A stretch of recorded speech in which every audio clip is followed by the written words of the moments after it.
Hello and welcome everyone to episode 18 of the Die, Laugh, Love podcast. As I say, episode 18, it is mind-blowing to me that I've done 17 of these up to this point, and every single one of them have been unique in their own way. We've had all sorts of spirits, all sorts of relatives, all sorts of beloved dead come through during these episodes. And as I was just saying a few moments ago, some of them I'm expecting, and some of them take me completely by surprise. It is Easter. It is 420. And if you celebrate either of those holidays, happy holidays to you all. No judgment here. However you get through the world is how you get through the world. So, with that being said, I want to dive into this, asking everybody to walk in a time with me with low expectations. Again, I don't really have control over who comes through, what they have to say. I just trust every single time that whoever comes through and whatever comes through does so from a place of love and well-being. I also want to ask everybody to walk into this session with a sense of humor. Those are big rules for me, low expectations and a sense of humor. When we walk with spirit, when we talk about death and grief, we're talking about a lot of heavy stuff, which means we should be doing our best to get our vitamin joy. You know, that idea that joy is something that we have to consume with intention. Just like vitamins, we have to take intentionally to stave off the illness and the old age, the infirmity, the sickness. Well, we've got to combat the sickness of the heart, the soul sickness, if you will. Here I am in my studio space. Some of you have been here and some of you haven't. But as I got closer to offering episode 18, this Easter episode, I have two posters here in my studio space. And these posters are poems, and they're poems that changed my life when I read them. And one of them sits just to the left of my client seat. And this direction here is where my client will sit. To the left on the wall is a poster of this poem that when I read it, it changed my life. And I don't believe that I've shared it at all with anybody here. So I'm going to take an opportunity to read this poem to you. Okay. Some of you might be familiar with it. Some of you might have never heard of it. But again, it's a very impactful poem. Okay. The poem is by a woman named Marianne Williamson. Some of you might know her as a spiritual writer. She ran for president. I think she runs for president every time the cycle comes about. And the poem is called Our Deepest Fear. And I'm going to read the poem to you. Okay, let's dive right into it. Our deepest fear is not that we are inadequate. Our deepest fear is that we are powerful beyond measure. It is our light, not our darkness, that most frightens us. We ask ourselves, who am I to be brilliant, gorgeous, talented, fabulous? Actually, who are you not to be? You are a child of God. Your playing small does not serve the world. There is nothing enlightened about shrinking so that other people won't feel insecure around you. We are all meant to shine as children do. We were born to make manifest the glory of God that is within us. It's not just in some of us, it's in everyone. And as we let our own light shine, we unconsciously give other people permission to do the same. As we are liberated from our own fear, our presence automatically liberates others. We're not meant to play small. And I think most of us will end up playing small in this world because of fear. And every time I step into a position like this, I confront the fear. Maybe I'm a little ignorant. Maybe I've got a little bit of bull strength. It doesn't matter. But I confront the fear when I step into this. Now, I want to let anybody that's local to us here in Littleton, New Hampshire know about an event at the end of May. So it's the first Goblin Market of our season, and my husband Isaac and I here at Deep Earth Arts host Goblin Markets. And what they are is they are, think witchy farmers markets. We have artists, we have readers face painters, musicians. This year, we're going to have about 40 vendors here on our property on Sunday, May 25th. And on that day, I'll be releasing my next book. And that book is titled The Secret to Life Ain't So Secret. And it is the first in a series that I'm calling the Down to Earth Spirituality series, because it's very important for me to take these spiritual truths that we all experience and kind of take them out of left field, kind of bring them down to earth, because in the new age field, in the new age sort of industry, there's a lot of woo. And there's the woo kind of just often it doesn't help us. And anything that we encounter in the woo that separates us from other humans, I think, really does us a disservice. So I like to keep it all down to earth as much as possible. On that day, I am going to be selling for the first time not only this book, but my pottery. So I'm going to do a little show and tell. And if you're listening to this as a podcast, this is something that you're just going to have to use your imagination. But look at this. I made that. We have a little studio school here in town, the Littleton Studio School, which is a phenomenal organization. I took a class. Thank you, Brandy. I took a class and spun this on the wheel. We kiln dried it. I did bubble glaze, which is blowing bubbles of the glaze over it, and they dried it again. I made that. Look at this vase, yellow and red. I made that. Come on now. I am super proud of this. Now, I am going to toot my own horn here a little bit, but the only reason I'm doing that is to encourage you all to get messy. Okay, to encourage you to do the thing. If I had fear of what people thought of me, I would not be doing this. If I had fear of how people were going to be perceiving or receiving this art, this pottery, I wouldn't be doing it. I'm going to borrow a little bit of my grandmother's French here, but I don't give a shit what people think about me. If you like my art, if you like me, if you like my pottery, that's great. Thank you for being here. But if you don't, go find something else. But if it's watercolors, if it's jewelry, if it's pottery, if it's whatever it is, do the thing. You're here to make manifest the glory of God that's within you. So lean into those things that interest you. I picked up pottery at 45 years old. I would never, ever, ever have thought that I would have been able to do it. I had never really had an interest, except I saw a class online and I was like, I'll go try it out. I went and tried it out. It was amazing. And like, that's all I want to do now. So that act of doing pottery is not only something where I'm bringing something new to the world, but it's helping incredibly with my mental health, because the world is tough right now to be in. There's a lot going on. We're all suffering to varying degrees, locally, in the community, and nationally, and what have you. But it's very important that we confront our fear. Being that it's Easter, and being that this is the day of the Christian resurrection, I do want to encourage everybody to see each day that we walk through as an opportunity to resurrect a different version of yourself. If you're afraid today, you can be brave tomorrow. If you're not an artist today, you can be an artist tomorrow. Don't get caught up in your head, and most definitely do not get caught up in what people think about you. Because truly, it's none of your business what people think about you. Okay. Now, we're going to jump into the readings. And the way this works with this gallery session, I am going to start channeling a person. And what I need you to do is I need you to like identify if it's your mom, your aunt, your grandmother, this is definitely a woman that's coming through first. And I'm going to start to describe her. And they always come through with a message. They always come through with a message that everybody can benefit from.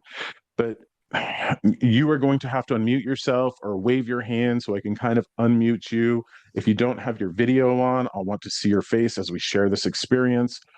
I want to talk about a woman. I love this.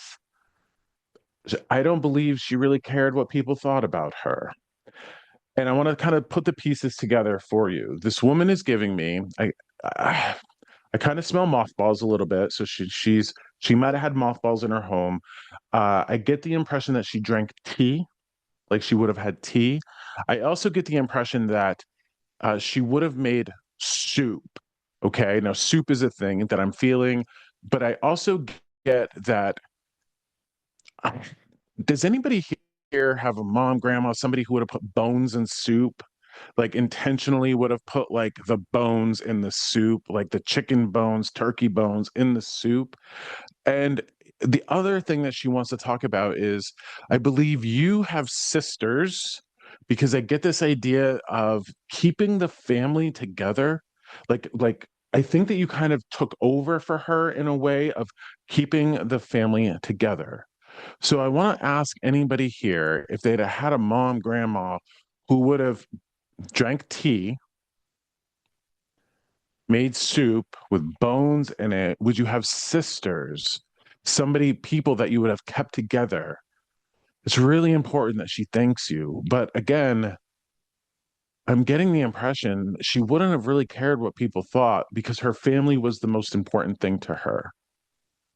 So is anybody putting these pieces together?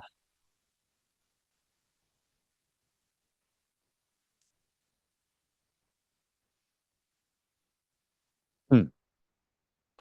Nobody can remember chicken stock or chicken soup or bones in soup. Okay, hold on. Um, so I'm seeing like a Jillian wave. I see a Carol Jean wave. Hold on, hold on, hold on. So a couple of things here. We're gonna put the pieces together. Was tea a thing? Was tea a thing? Okay, tea is a thing. And Jillian, I'm gonna ask you to unmute yourself. Okay, I'm gonna prompt you here to unmute yourself. Hi. Hi. Hi. It's Dawn and Jillian. Oh, Dawn and Jillian. Okay, hi there. All Yeah. right, all right, all right, all right. So, chicken soup or some sort of soup with a bone in it, drinking tea, and then can I ask, bringing people together, bringing the family together. Do you remember this? Are you doing Yes. this, Dawn? Yes, I did, but I think Jillian is now my daughter, and Okay, she okay, has okay, a okay. sister. Maybe, yeah. Yes. Okay. Do mothballs ring a bell for you? Did she Yes. use Well, mothballs? yes, definitely. It's Okay. definitely, yeah. Okay, so Don and Jillian, here's what I'm going to do. I'm going to bring you up on Spotlight, and then I'm going to spotlight myself so everybody can see because we're going to have this Come conversation. closer, Okay. Jill. So I know, So get ready, right? Get get ready. Here cozy. we are. Uh, Don, I know you. Jillian, happy to meet you. Happy to meet you. Okay. Now, leaning into my grandmother's French, you know what I mean? Leaning into my grandmother's French when I said, like, this woman just did not give a shit what people thought about her because her family was the most important thing, right? That Yeah. should mean something to you. Yes. Yes. Okay. It's interesting that every day we have to kind of, most of us, anyways, have to confront that fear of, oh my gosh, what are people going to think about me? You know, Dawn, I know you, full transparency, you're an artist. The art that I was creating here, the pottery that I was creating. When we create art, no matter what it is, whether it's baking, whether it's cooking, whether, whatever it is that we put our hands on and we make, we have to confront that fear of how people are going to receive it. Some people are going to love it, and some people it's just not going to be for them. But yet, it's important that we confront the fear and that we No. create. Okay. Now, with that being said, Dawn, I want to say something about this woman being appreciative of bringing the photo albums out, bringing the old photos out, looking at the photos, looking at the. Do you do that on a regular basis, or do you have the photos up on the wall? I have photos on the wall, and I do have a lot of photos, but they're all packed away, actually. Well, mine are on the walls downstairs. Actually, Jill has everybody's everything on the walls. She has all the grandparents, and yeah. Okay. Today's a day that a lot of people will, and I was thinking about this earlier too. Like my family's not religious. I was raised by bikers. We're not church people at all. Easter was a thing when I was a kid. The Easter baskets, the Easter egg hunts, the candy, but it was never a religious thing. And my family doesn't get together for Easter. It's just not one of those holidays. We'll do Christmas, we'll do Thanksgiving, but we don't do Easter. It's just not a thing for us. But today is a thing for a lot of families. And there is this message that nothing is more important than family, the people that we have while we're here. And I think that we can get really distracted through work, through obligations, through all of these things that hold on. Don, do you know who this woman is? Is this your mom? I think it's my grandmother. Grandmother? Who put the bones in the soup? You know what I mean? This is Nana. okay. It was Yeah. my Nana grandmother, put the bones in Nana. the soup. Okay, okay. Yeah. Nana She put the could bones in the soup. Okay. clean the soup. Do you, okay. Do you know her husband worked too much? Do you know this? I don't know about that. He didn't. Well, hold on. She's talking about a man who like didn't pay attention to family, who like was off, doing too much. Like, That's grandpa doing too much. Yeah. I Not don't know that he was necessarily working, working. but yeah, he Might have been pretending he was working. okay. But like that man, he's not coming through. But she's talking about how like she's what she's trying to describe is how family, whether it's our chosen family, our blood family, our friends that we consider family, that's an art form. That is an art form. That is an art in and of itself. And that is something that we have to craft and mold and work on. We have to fail at it. We have to succeed at it. We have to try at it. But just like an artist honing their craft, we don't give up. We don't give up. You know, I wasn't making these things on the pottery wheel the very first time. I love the first things that I made, but you know, you get better as you do it. And you get better as, you know, you work on your family. You're going to make mistakes and you're going to have successes. But this message from this woman is thank you for not giving up. Thank you for not giving up on your family. Thank you for not giving up on each other. And thank you for remembering the most important part of life, which is family. So this is a lot of praise for you. Okay. A lot of praise for you. I also want to ask too, are you familiar with a sausage soup or a sausage something? I'm starting. Portuguese soup. Oh yeah, Portuguese soup that has chorizo in it, which is sausage. Yeah. Portuguese Okay. kales. Yeah, Oh, okay. Is that something that people haven't made in a long time? Is that Yeah. something that probably. Yeah. okay? Yeah. There's this pressure or not pressure, this ask, this like, no, you better get on it. Make the foods, you know, like Um, food is Make the art. foods. Food is a way to bring family together. Food Maybe is a way to Portuguese soup. She's mad at us that we didn't do Easter the way she normally does it. no, I'm gonna push back on that a little bit, Jillian, because she's not. She's not. So here's something that you need to hear. Like I do oftentimes get spirit that are like, you know, get off your bum, do the thing. You know, this is all coming through from a place of love. And I wouldn't even say that it's tough love. She's just appreciative that you guys are together. She doesn't want to like come down on you harsh. She doesn't want to come down on you in a way to make you feel like you're not doing a thing. Okay. So Yeah. here's the message because I was talking about confronting fear. She Yeah. doesn't want you to even be afraid that you're not measuring up. So when you say she's mad at us for not doing Easter, I'm going to push back on that. I don't get that. That's a you thing, okay? Like you're afraid that you're letting them down. You're not. The fact that she's trying to celebrate you for all the things that you do, but here's also a reminder of like the sausage soup, of doing the things that, you know, are tradition. Whether it's next week or next month, none of that matters, but make sure that you are oh boy, make sure that you're always forgiving your family. That's a big message from her. Make sure that you're always forgiving your family, especially if people aren't intentionally trying to hurt. She doesn't want to go all Jerry Springer and air your dirty laundry. I don't know what's going on in the family. I don't know who's pissed off at who, but she's like, what did you say, Jillian? What did you say? Maybe with our grandfather's new wife. With my grandfather's new wife. My father's wife. Yeah. Okay. Don't Well, be, not new wife, you but know, Not new wife. Yeah. do your best to forgive your family, especially if they're not intentionally trying to hurt others, okay?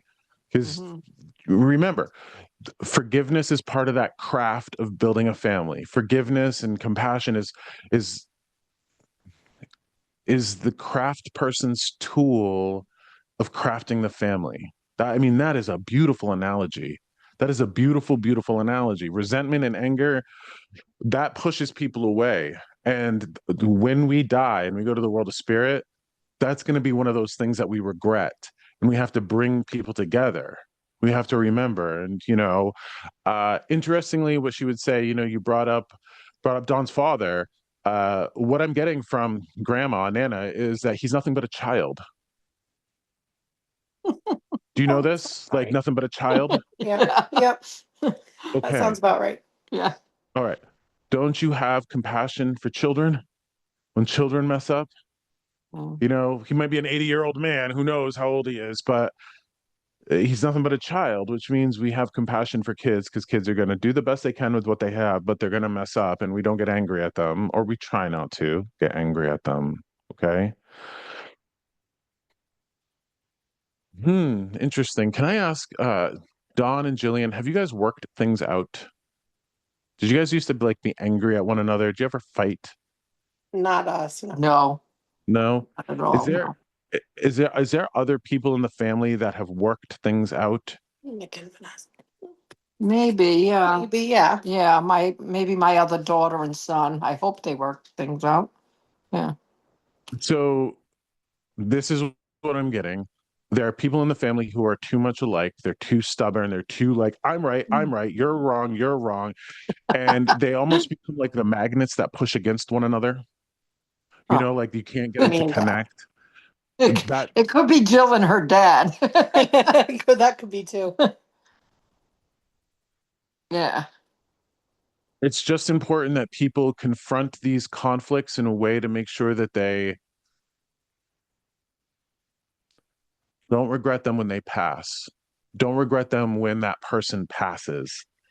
We can get caught up in the drama and the menial bullshit, but we've got to make sure that, if let's say, my gosh, here's the Jerry Springer shit. Oh my God. Okay. So Mhm. Jillian, if you and your dad have a place of conflict or have had a place of conflict in the past, I'm going to ask you something that might be hard to hear, but it's a thought exercise for you.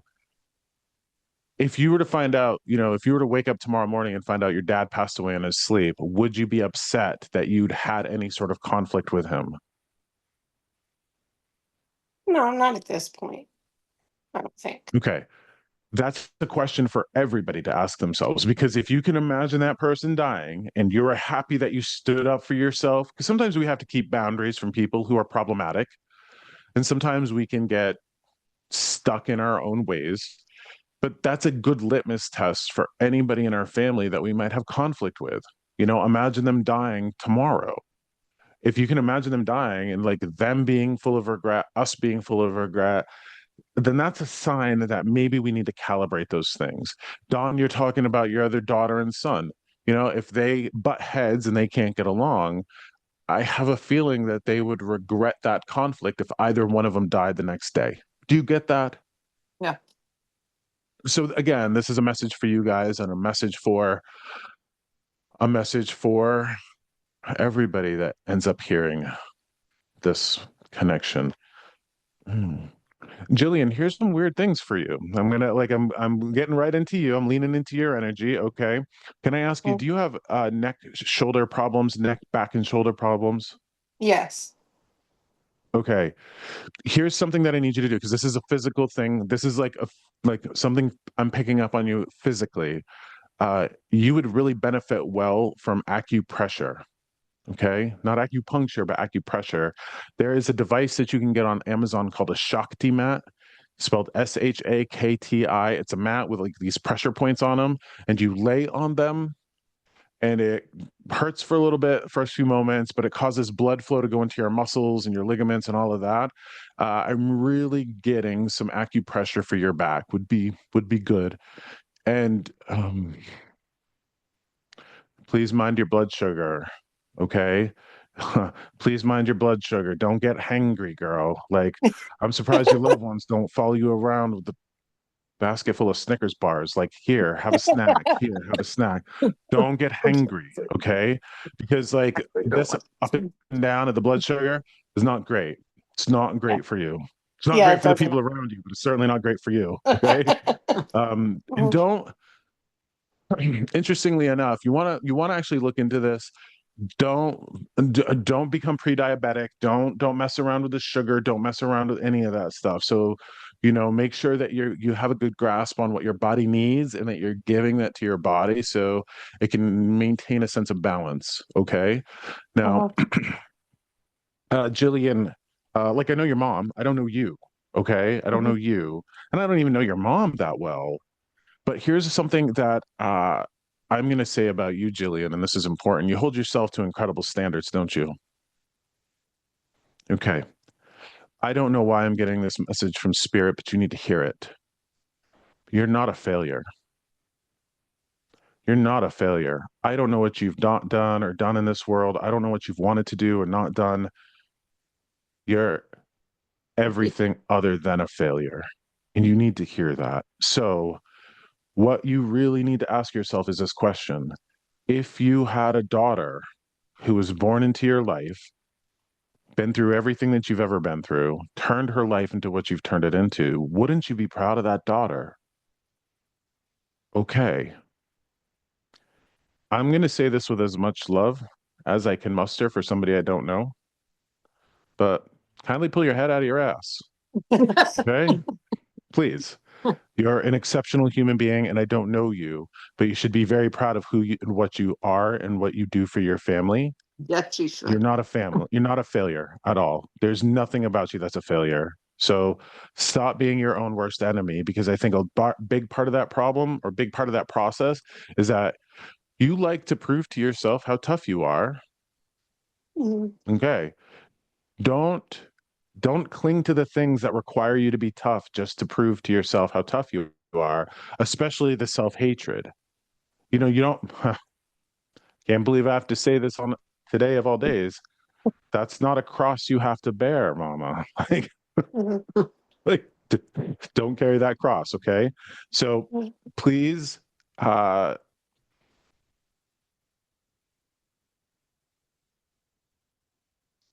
interestingly, I'm going to ask you a question. Do you have carpal tunnel? Do you have any wrist problems? Mhm. You do. Okay. My hand's going. Just take care of yourself. Could you please take care of yourself? You're not taking Mhm. as part of that, like part of that I'm proving to me how tough I am by all the things that I can carry. Excuse me, that doesn't ever end well for people. So take care of yourself in the way that you'd want a daughter to take care of themselves. That's so big, okay? But I feel like I have to tattoo it on your forehead. You are not a failure. That's just coming through so strong for me, which means that you carry around a particular amount of heartache that's not appropriate. I'll ask you to, consider becoming a new and a better version of yourself just by being kind to yourself. Okay? Just by being kind to yourself. That's important. And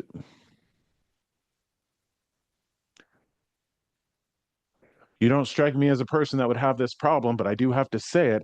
If you have things to say, if you have to clear your throat and speak your mind to people, don't hesitate. Okay? Because I don't do much in the way of chakra work, but I do get that your throat chakra is blocked and you have to clear your throat and speak your mind.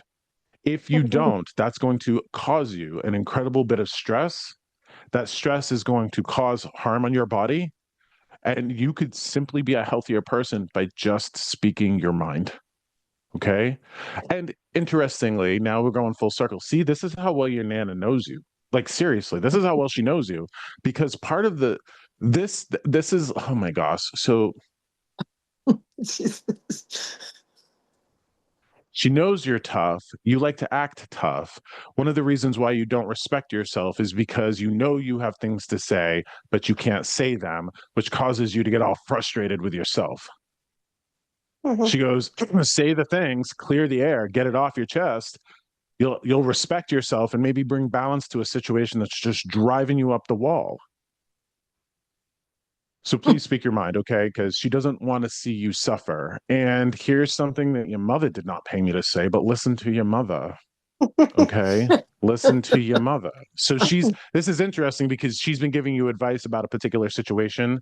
I don't know what it is, but you need to clear the air, speak your mind, speak up for yourself. And it's interesting that we're going full circle into what talked to about in the beginning. part of the reason why you don't speak your mind is because you are afraid of what people think about you. You don't want to rock the boat. You don't want to upset the apple cart. And this is one of those situations where the people that love you will hear you.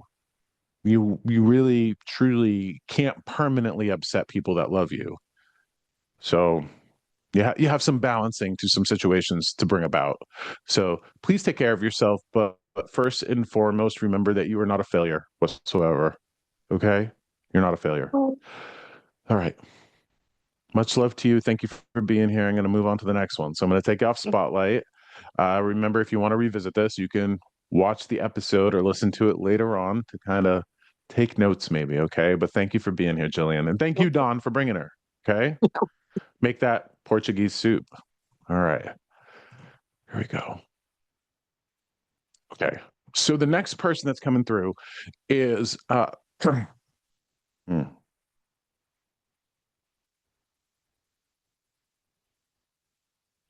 A man. He's telling me that he's playing cards with like his brothers and his friends in the world of spirit. There's something here about this is something about like a dad, somebody that I don't believe you got a chance to say goodbye to him. I think he might have wait. I think he might have suffered, towards the end, and you're going through a particular type of how do I say? You wonder if he's okay. You wonder if he's okay. You're going through a thing. You wonder if he's okay. So somebody would have played cards. Somebody would have gambled. I'm just seeing the ace of spades. I'm seeing like he's at a table playing games with his friends. And the energies that I'm hearing is, baby girl, I'm okay. I'm okay. I'm not in pain anymore. You wonder if he's in pain. So this is a man. Okay. This is a man. This is big daddy energy. um and I keep getting like you might have beat yourself up for not being there at the end, okay. So I see you shaking your hand, Robin. Yeah, I see you shaking your hand. Hold on. And Sally's shaking her hand. Did I see a Lisa? Did Lisa go like this? Did Lisa pick up her hand? Did Lisa, you didn't? Thank you for nodding no. Okay. So, Robin, hang on for me. Sally, hang on for me. One of the things that I'm doing, okay, one of the things that I'm doing here is I'm trying to make sure that people who haven't gotten a reading before are getting them. And I know that I've connected with Robin. I know that I've connected with Sally before, but I want to talk about a person here. You need to know this man is with his brothers. You need to know that he is having a good time. You didn't get a chance to say goodbye to him. He would have suffered at the end, and you wonder if he's okay. You wonder if he's okay. So anybody else here have somebody like that? If not, I'm gonna ask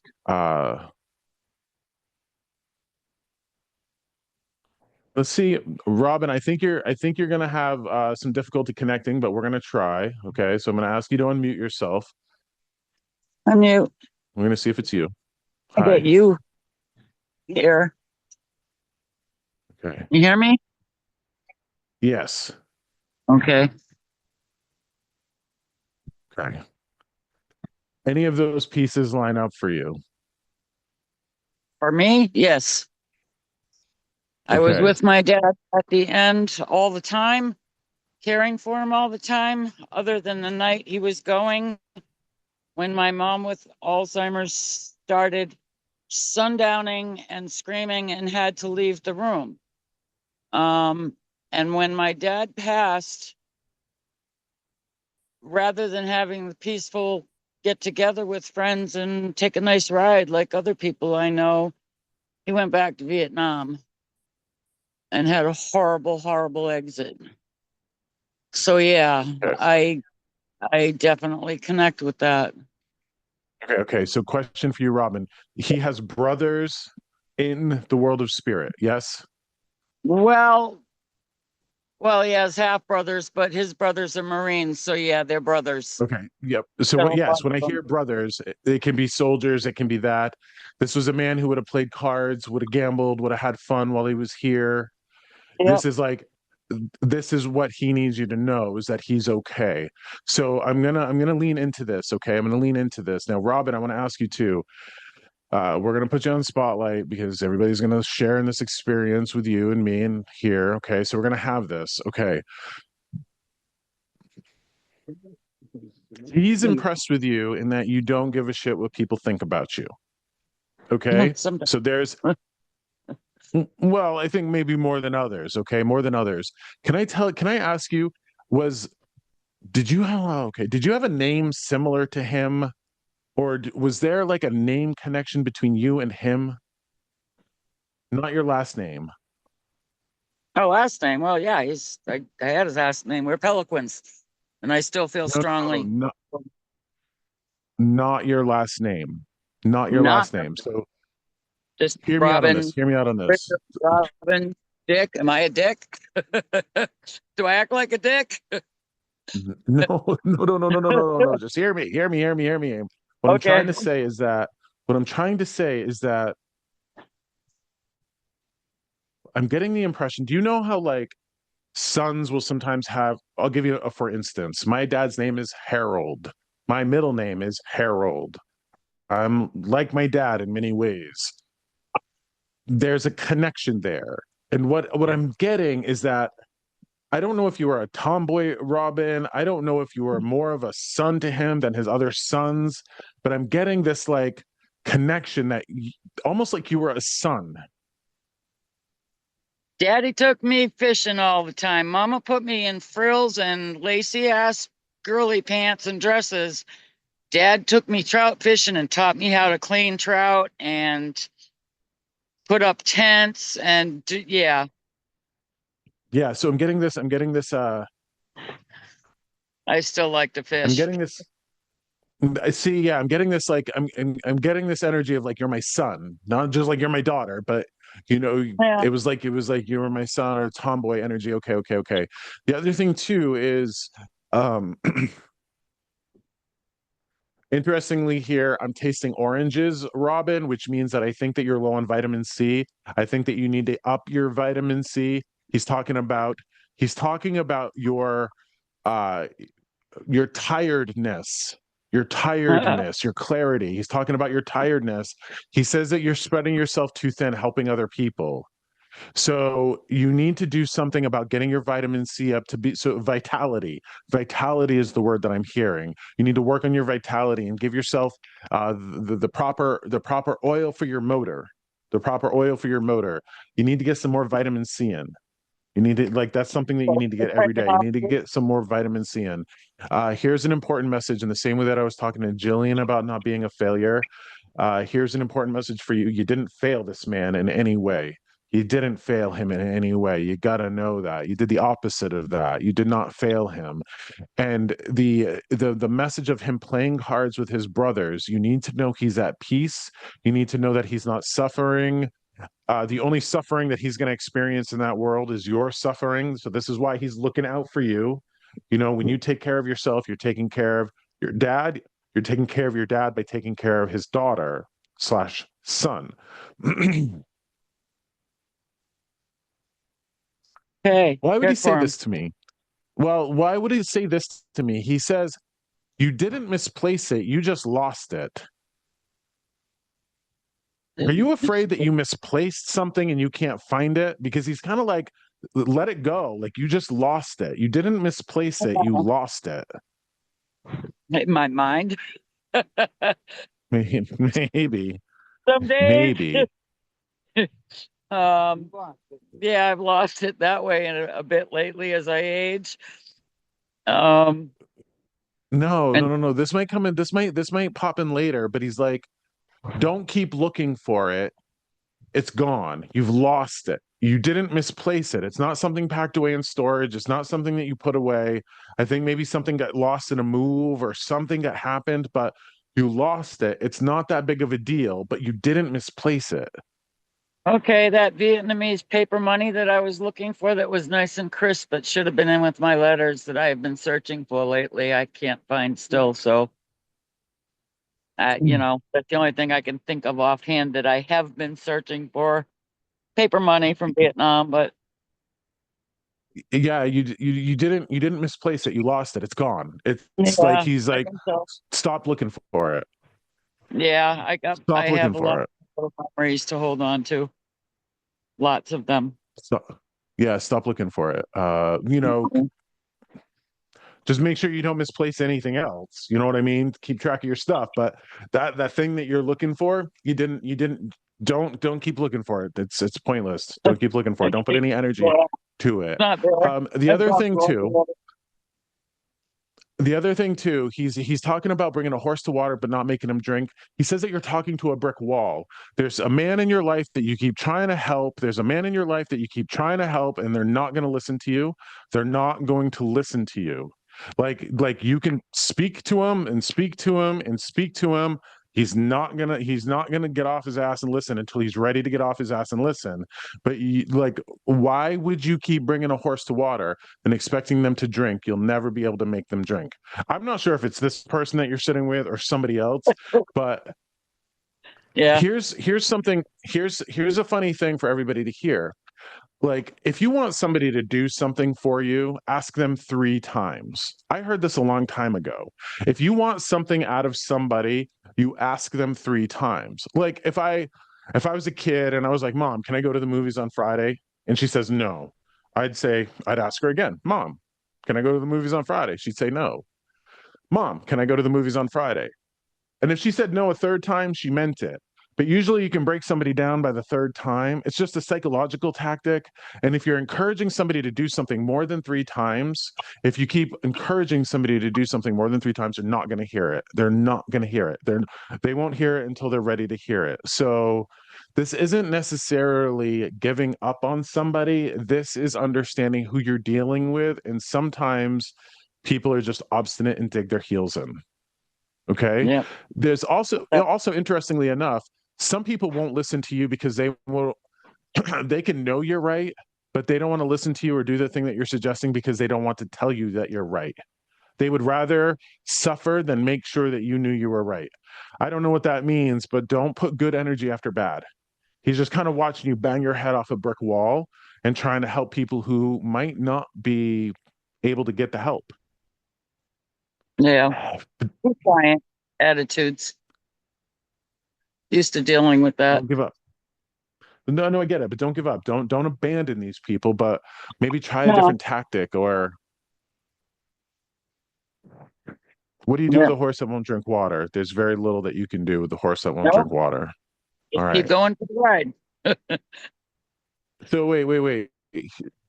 He's saying, what did he used to do to you to get you to do the things that needed to be done? He's saying to do like kind of what did your dad do to you to get you to do the things you were being obstinate about? That's a message. You've got to try his tactics. I'm not sure if this is like honey is better than vinegar. I'm not sure what this is, but think about how your dad would handle the situation and think about how your dad would interact with that person and then maybe go in that direction. You mean I gotta grow up over 6 feet and have that look in my eye? Or Being perhaps a good carry the person, energy. you ought to know Carry that. carry that energy. It Yeah. doesn't matter how tall you are. You can Yeah. have that energy. Yeah. Okay? You can have that energy. All right. Um, all right. I love this message. Thank you for impressing him. Was that the cake I made him on his birthday the other day? I maybe I Yeah. don't know, but thank you for impressing him. You impress him as a daughter. That's important because if you got to know too, the energy I'm dealing with here, Robin, is if that you didn't impress him, he would let you know. Like Yeah. if you were like he just kind of did let you know you're kind of banging your head off a brick wall. That's one of those things that he needs you to kind of do differently. With that being said, you impress him. You impress him as his daughter. He's very happy to watch you from the world of spirit. He says that you have not forgotten the core values of our family. You've not forgotten the Nope. core values of our family. So you impress him. Okay. He's never far from you. That's important. As I look at this pottery, you have to know that you need a hobby. Okay. And that hobby doesn't necessarily need to be helping other people all the time, but you need something for you. You need something for you. I don't know what it is. You could go spend $10 at Walmart for a pack of you could get a pad of paper and a pack of watercolors, and you could go to YouTube and take like a watercolor lesson. There is something that you need to do and something that you need to make with your hands for yourself. He says that he doesn't want to see his daughter, who impresses him, be bored. He doesn't want to see you be bored. Okay. So Okay. remember that life is here to experience. His version of playing cards and having fun is something that you need. You need to have that sort of fun and energy of being stimulated in that way. Okay. So much love to you. I'm going to take you off spotlight. Thank you for impressing him. Don't bang your head off the brick wall. Know that he's at peace, You for bringing it and know through. that he's with his brothers. Okay. Yeah. All right. Thank you, Yes. Robin. Thank you Take care of for yourself. that. You're welcome. You're welcome. Here we go. Okay. Off of spotlight, off of spotlight. Okay.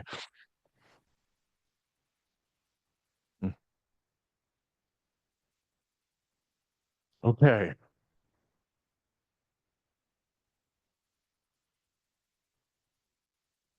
I'm seeing something funny, and a woman is trying to come through and she's painting me a picture.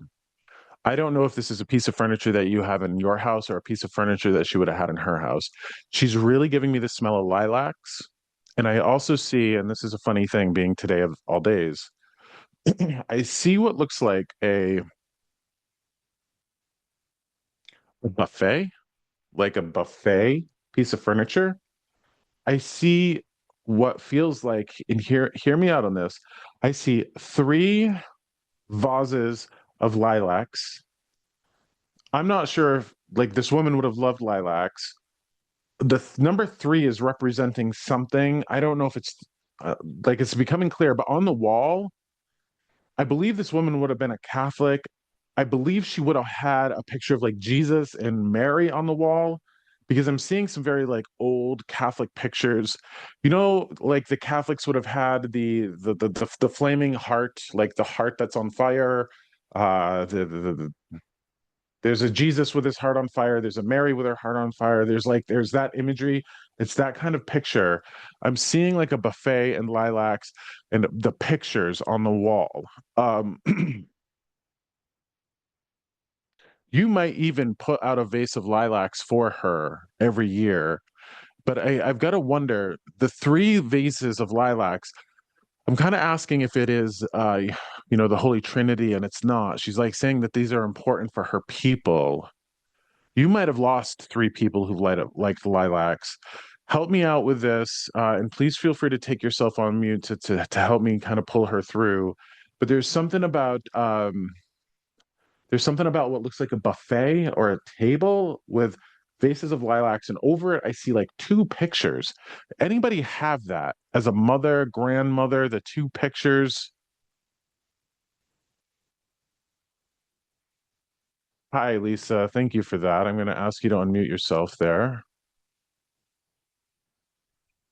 So maybe my grandparents raised me till I was 9. My grandmother, they had the artifact everywhere, all of that iconography in the house. There was a buffet, big buffet. We had tons of lilacs. The three vases doesn't really ring a bell. I have lost three very important people in my life, her, my grandfather, and my actually biological father, but that's all I got. Okay. Yep. No. Like in those pictures, the lilacs, the buffet, all of those put into pieces, right? Okay. So this means this is for you. So I'm going to bring you up on spotlight. We're going to share this experience. Okay. So here we go. I'm going to spotlight me, and we're going to share this time together. This is very important. So, Lisa,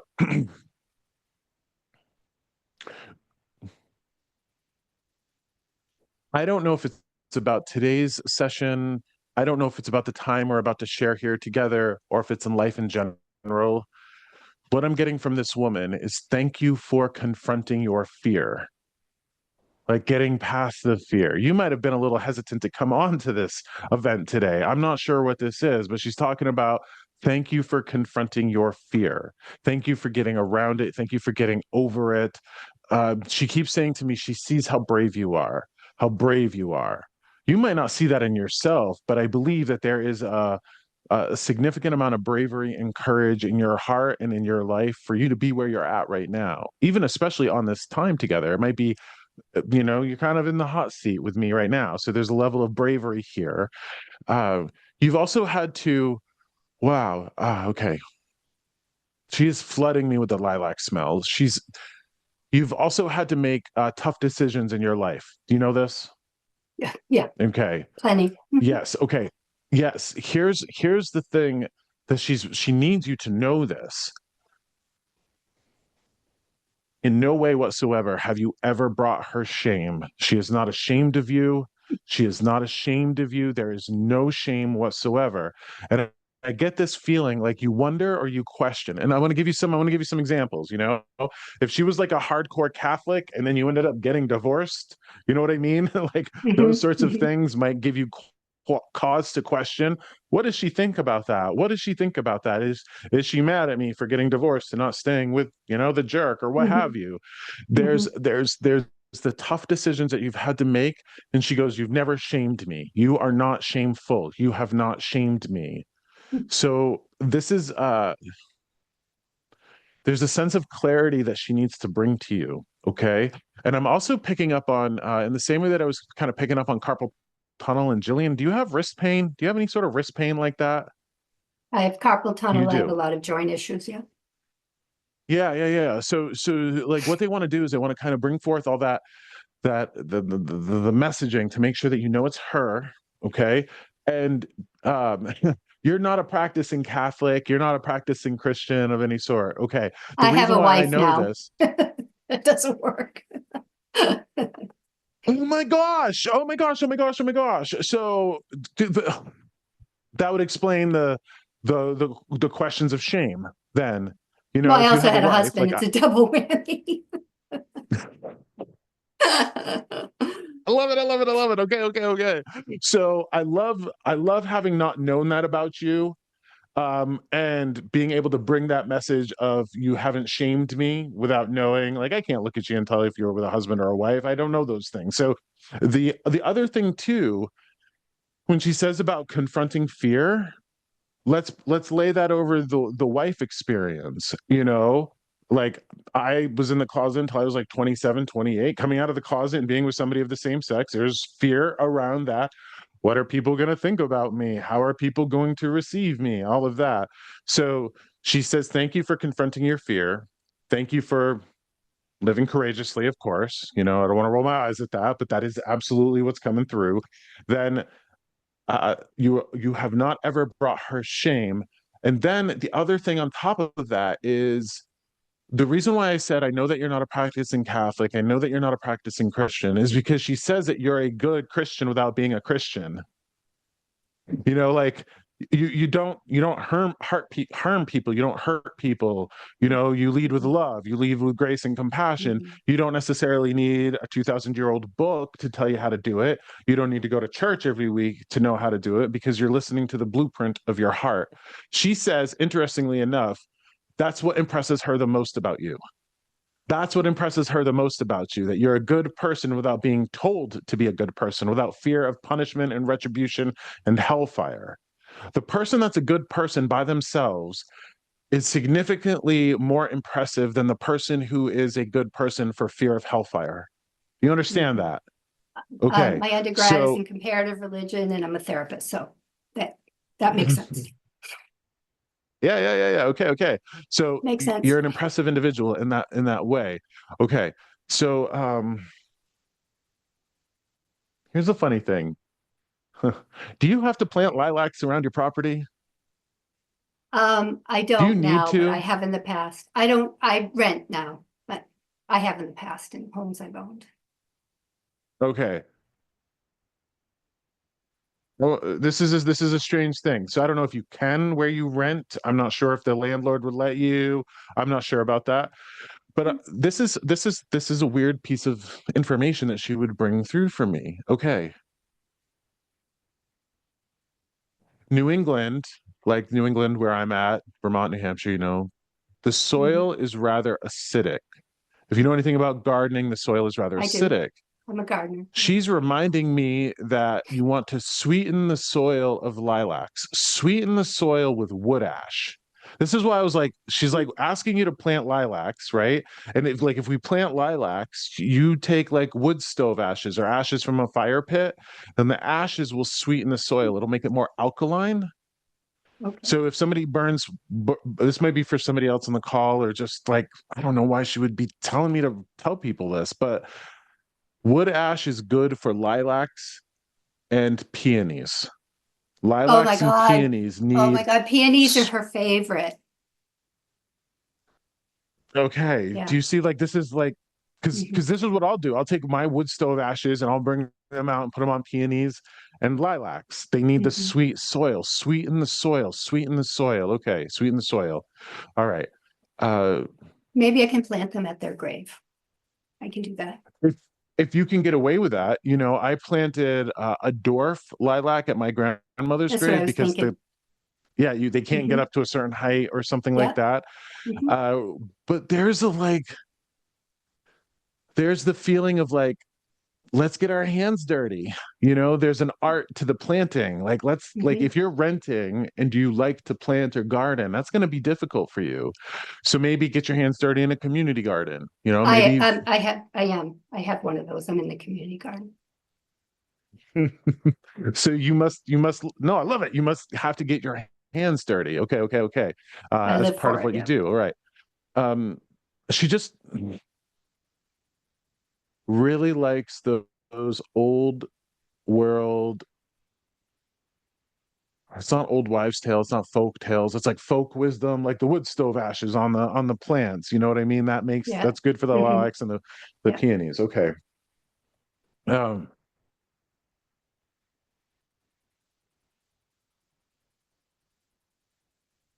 I think there's a lot of things about your life, Lisa, that you conceptually get. I don't think that you emotionally get in a way that that your life is not a shameful life, but there is some, I don't know, some inner work that needs to be done to consolidate and to balance the rational intellectual knowing to the emotional feeling. It's almost like your heart has to catch up to the mind. It almost feels like, there's two brains within you. The mind is thinking one thing, I'm not a shameful person, and then the wonder or the fear comes in from the emotional part of us. She's just asking you to consolidate those, get them on the same page, because this is something that you need to hear. She doesn't want to watch her granddaughter suffer. Mm. Okay. I'm sure she Now, doesn't. well, here's something that people need to hear. We all want our loved ones in spirit to rest in peace. Hmm. Okay, I want my grandmother to rest in peace. Her grandson has to live in peace.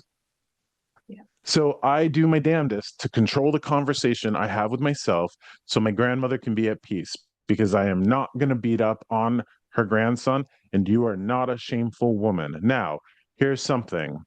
Being that you're a therapist, being that you're alive in the modern world, being that you carry baggage and you've experienced loss, the soil of your heart is acidic. Maybe. No, maybe There's some. about it. Mama. I have a lot No, of maybe guilt about it. related to her and my Okay. grandparents and dad and stuff like that. Yeah, Just yeah, yeah. old Okay. stuff. Well, let's talk it out here. What can you do to sweeten the soil? That's your obligation here. So in the very beginning of this, when I talked about, oh my gosh, when I talked about vitamin joy, okay, people that stand in a place of receiving secondary trauma, a therapist is going to get secondary trauma. Mm. A person like me is going to get secondary trauma by doing what I do. Mhm. We have to get our joy, or the soil of our heart will grow acidic. Now, objectively speaking, you can say that you are a rational, intelligent person, yes? Fair. I'm rational most of the time. I am intelligent, yes, and rational for the Yes, you most are part. intelligent. I have my moments like Don't anyone sell else. don't sell her granddaughter short. Don't sell her granddaughter short. Now, here's a question that I'm going to ask you, and this is really important. The guilt that you feel around any loss, around any grandparent, around anything. Is that guilt that you would want anybody else in the same position to feel?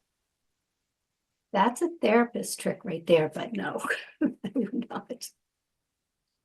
Every time you do that, I'm like, that's my trick.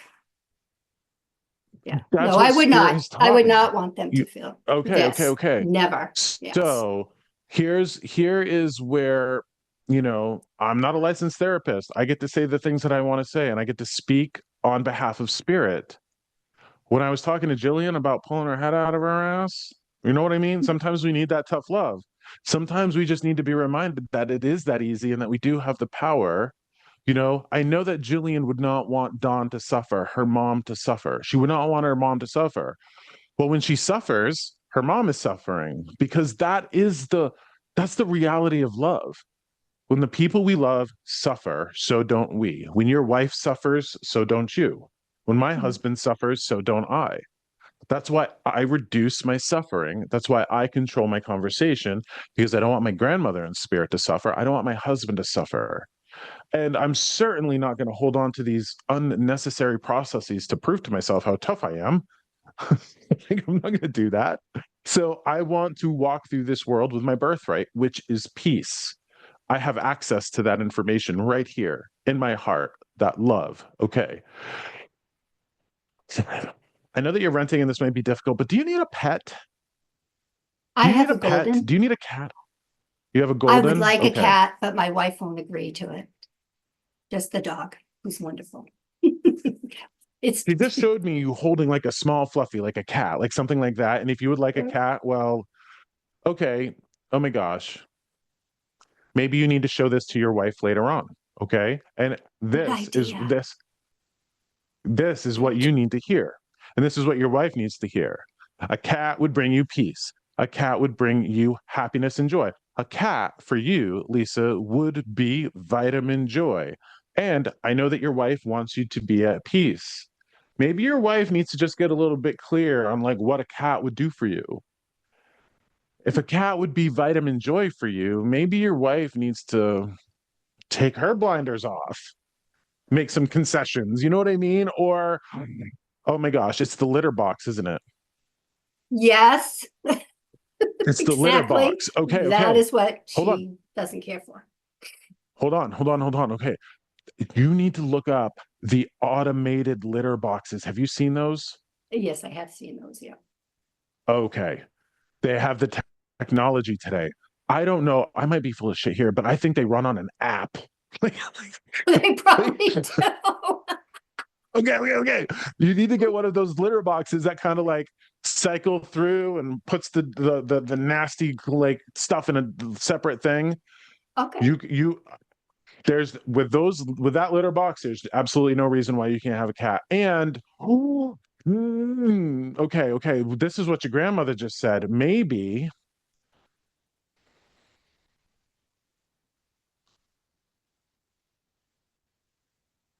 that cat will melt her icy heart. Animals and children will do that easily, yes. Okay. So your wife might have an icy heart that needs to be melted a little bit by a warm Oh, fluffy. but you were talking about mine. No. Good. No. Your Nana is saying maybe the cat will melt her icy heart. Okay. I like it. Okay. Hear me out. Okay. Ba-ba-ba-ba-ba-ba.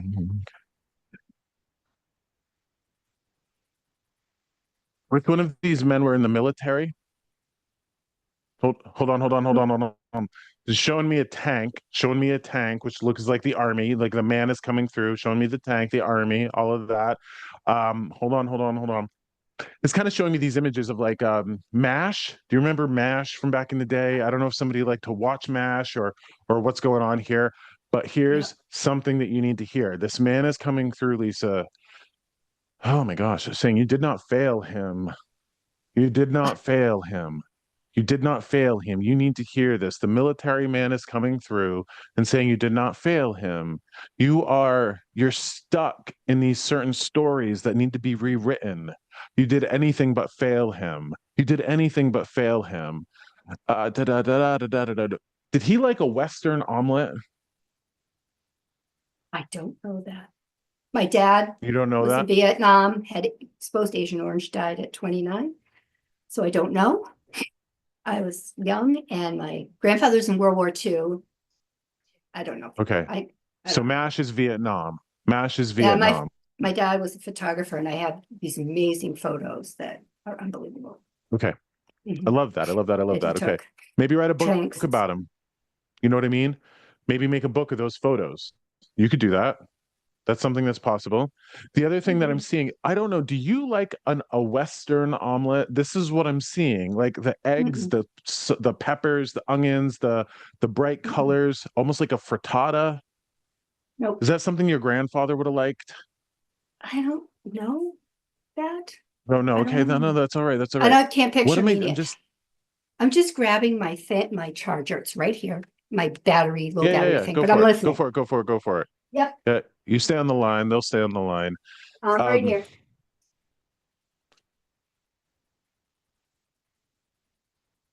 I'm seeing like a pan. I'm seeing the spatula. I'm seeing the mixing. I'm seeing what looks like eggs and peppers. And I don't know if it's a scramble or a Western omelet, but it looks like eggs with a bunch of. I'm smelling the eggs cook. I'm seeing it, and Well, she I used to don't know what that means fry to a you. lot of eggs. My grandmother, Sunday morning eggs, bacon, and the grease, all that heart attacks. But Yeah, yeah, I yeah. don't, Oh, I can't recall seeing anyone eat an omelet, and I don't like Western. I don't know. you don't like Westerns, Maybe okay? they ate them and I just don't remember it because I was 11 No, when my they grandfather would died. know that. They don't ever really give symbols or parts of the story that you wouldn't know. So my Oh, question for you is this. Um, Eggs usually are the symbol for somebody that needs to eat breakfast. Are you not eating breakfast? nope, I eat breakfast. You eat breakfast, okay. I don't Mhm. know if it's maybe you need some protein. I'm not sure what it is. I'm not sure what it is, but I'm just seeing that pan. And that might actually come to you later. Okay, that might actually come to you later. So hold on to that. All right. In the same way that Robin is impressive, and in the same way that Don and Jillian are impressive, you are also an impressive person. You might not feel that, you might not see that, but if you could gain the 1,000-foot view of your life, you're an impressive person. The things you've been through, the things you've done, the way you walk through the world with integrity and honor and grace and compassion without a religion having to tell you to do so. Okay, you're carrying a lot of weight. Your goal here is to sweeten the soil of your heart. You got to sweeten the soil, which means, funny, they just showed me Winnie the Pooh. I don't know if you're a Winnie the Pooh fan. Stop, I don't, stop. Yes, yes. Everywhere. Yes. Yeah. you have Winnie the Pooh everywhere? Yeah. Blankets and stuffed animals and my phone charger, my phone case is Winnie the Pooh. Yeah, I'm a little bit crazy about it because I love that Zen thought process of Pooh. Okay. Mhm. Maybe you need to literally watch Winnie the Pooh. Maybe you need to literally watch Winnie the Pooh, the cartoon, the the Disney movie. Disney movie's great. The old It's Disney awesome. movie. So here's something that I'm going to Mhm. show you. And I put these on this morning, wondering if they were going to come into this at all. But every single time I do a group reading, whether it's one of these or it's one of my live group readings, I always wear my Golden Girl socks. Yeah. It's my little good luck charm for my group readings. You know what I mean? And Mhm. the Golden Girls are also that symbol of vitamin joy. And when I hear like sweeten your heart, sweeten the soil of your heart, maybe the dosage isn't appropriate. If you see joy as a vitamin, when the heartache and the turmoil and the stress keep like increase, we have Mhm. to, increase the vitamin. We have to increase the vitamin. So maybe you need to increase the joy, okay? I do. I Um, do. I agree. okay, what about a live concert? What about live music? Do you like live music? I love live music. I'm kind of over the concert kind of thing. I like the small venue live music. I'm not big into the Okay. concert scene anymore, actually. But I do like live music. Okay, go to a small venue. There's plenty of Yeah. those options. You know, go to Yeah. go get some go get some live music. Go get some of those things. Uh, do you work with children in your job? No, no, late teens and up. I can't work with kids. It's too heartbreaking for me. Okay. Okay. So here, late teens and up. So like 16, Yeah. 17, 18, that sort of thing. Yeah. Mhm. Okay. I don't do much in the way of predicting the future, but I do have to say this to you. The next 3 to 6 months, your job is going to get tougher. I don't know the clients that are going to cross your path. I don't know what's going to happen. I don't know if it's the national stuff, but as Mhm. your work gets tougher, so must you compensate with joy. Okay. You got to compensate with joy, which will sometimes make a person feel guilty if they are committed to martyring themselves. I'm not There's a committed to difference that. between, I'm committed yeah, to well, avoiding, which is not good. well, I don't know. As a therapist, maybe I have to remind you that you're not nearly as self-aware as you might think you are. Of course not. We all have our issues. Okay. So and remember that I'm speaking to the world here. I'm speaking to everybody here. I'm speaking to you, Lisa. Here's the thing. Mhm. Let's at least cover bases with this mantra that I do my damnedest to live by. We've got to serve others, not at the expense of ourselves. We got to serve ourselves, not at the expense of others. You might be just so goddamn tough or desensitized to the weight that you're carrying that you might not realize that you're suffering. So, I mean, out of all the things that Vicarious I could trauma say to is a you, Winnie thing. the Pooh, Mhm. reverse trauma is a thing. Okay. So Mhm. take care of your loved one. Okay. Mhm. Just take care of your loved one.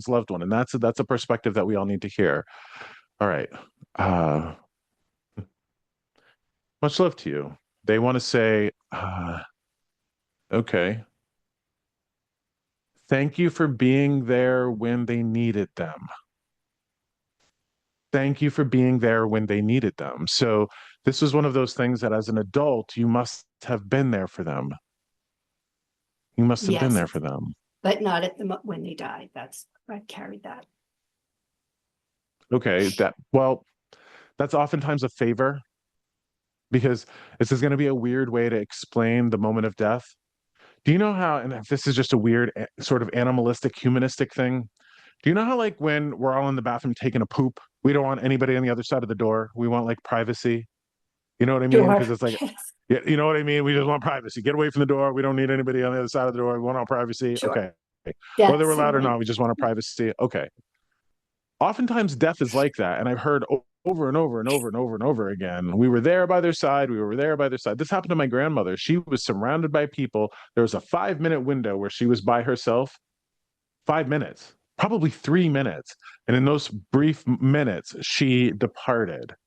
And there's something about them knowing on a deep level that that's what needs to happen.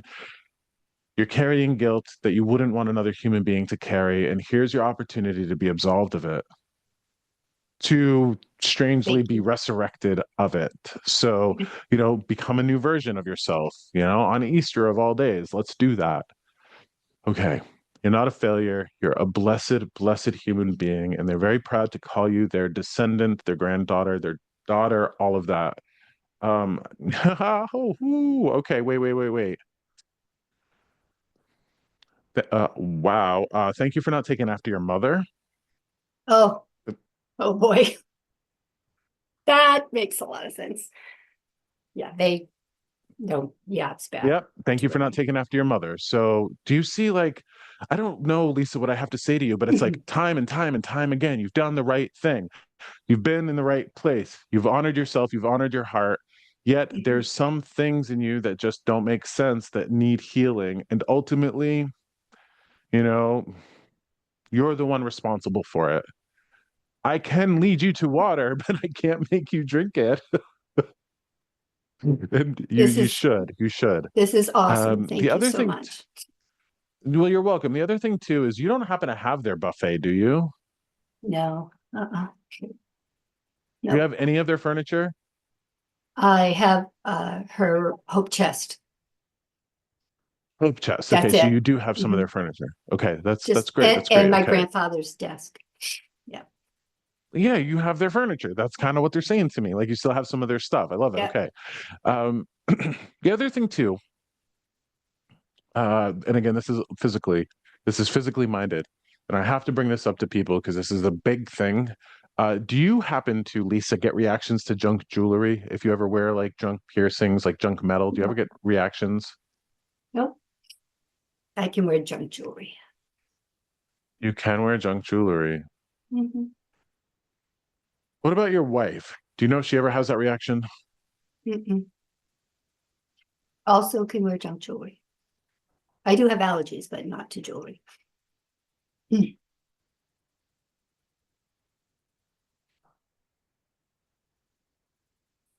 Oftentimes when I get picked up on that, like that's a Yeah. message to not dye our hair. That's a weird Oh, thing. So well, I do highlight my yeah. hair. Yes, for years. And haven't had time. I've heard you say that before. I've wondered if my highlights count actually. Well, does the dye sit on your scalp? Well, I don't know. Put the foil on and you sit under the dryer. I don't what it, Okay. I'll Well, ask my I don't. hair stylist. I will ask her. Yeah, please do that. Please do that because I'm just being drawn to that for whatever reason. So I Yeah. don't, it's that idea that if, a pregnant woman shouldn't dye her hair, why do non-pregnant women why should they dye their hair? That whole thing. So I do Fair. get the impression that you want to live as long and as healthily as possible. And Mhm. it's those small incremental things that we do to ourselves that might decrease the amount of time that we have here on Earth. Okay. Mhm. Also, last message for you is this. If you feel so compelled to write your story, please. If you've ever felt compelled, like you need to write a book or write your story or write something down, please do so. I've Okay. thought about it. Have you felt that before? Yeah, I've thought about it. Mhm. Okay. You have an impressive story, and no part of that story is one where you've ever brought anybody shame. There's a million different things that I could say to you here, Lisa. That's that's the message that's coming through from spirit. If you walk away from this and you choose to keep telling yourself those stories, well, you got to know that the people who love you in spirit are going to be watching this amazing, beautiful, wonderful, heartfelt, compassionate woman of integrity insist on keeping herself in this place of suffering, which is a choice that you can make. And I encourage you to make the right choice. Okay. You get to participate in your own resurrection. Okay. All right. All right. All right. Yes. All right. Thank you So, so with that being much. said, you're very welcome. And I love the fact that we've been here and that we've recorded this. What I'm going to do here is I'm going to end our time together by reading the other poster, the other poem that's in my studio. Okay. So, here's a thing. Actually, wait. A reminder of the Goblin Market, a reminder of my upcoming book, and something that I have a hard time talking about, but I want to talk about this because Spirit is kind of making me talk about this. I do these podcasts for free on my website. I have a place where you can donate. If you get anything about the time with me together, buy me a cup of coffee or what have you. But all of these products and services that I purchase and rent and subscribe to make this happen, well, it costs me money and we have rent to pay. So thank you for hearing that. With that, I want to read to you the other poem that changed my life. And this poem is from 1927, so it's almost 100 years old. It's a poem that some of you might be familiar with. The name of it is Desiderata. It's by a man named Max Ehrmann. And Desiderata goes like this.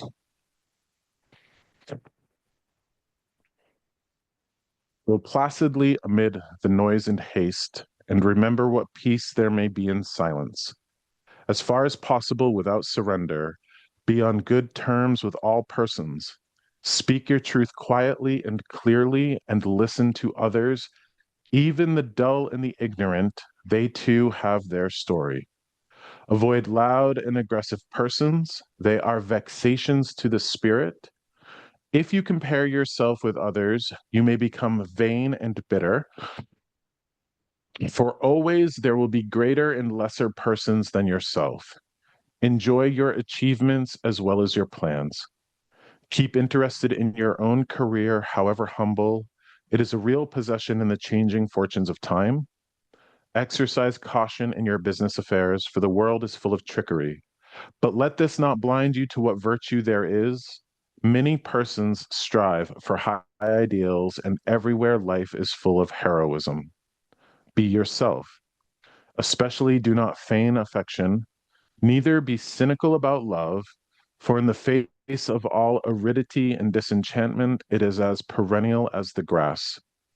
Take kindly the counsel of the years, gracefully surrendering the things of youth.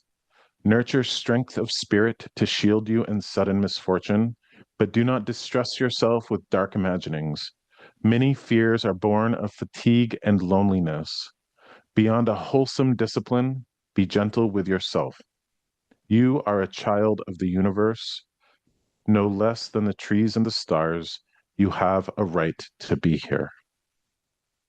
And whether or not it is clear to you, no doubt the universe is unfolding as it should. Therefore, be at peace with God, whatever you conceive him to be, and whatever your labors and aspirations, in the noisy confusion of life, keep peace with your soul.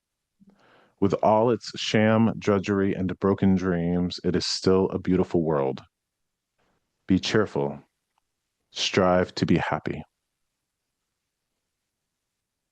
So the two poems are Our Deepest Fear by Marianne Williamson and Desiderata by Max Ehrman. I want to thank everybody for being here. I hope everybody's had a wonderful time, and I want to thank everybody for bringing your spirits, your love, and your energy to this. Remember, life is short. This is the Die, Laugh, Love podcast, because one day we're all going to die. And before we do that, we should do our best to love and laugh while we can. Thank you for being here. Enjoy your Easter dinner. And I'm going to go put my sock back on. All my love to you. You. Take care of yourselves, everybody. I'll see you next.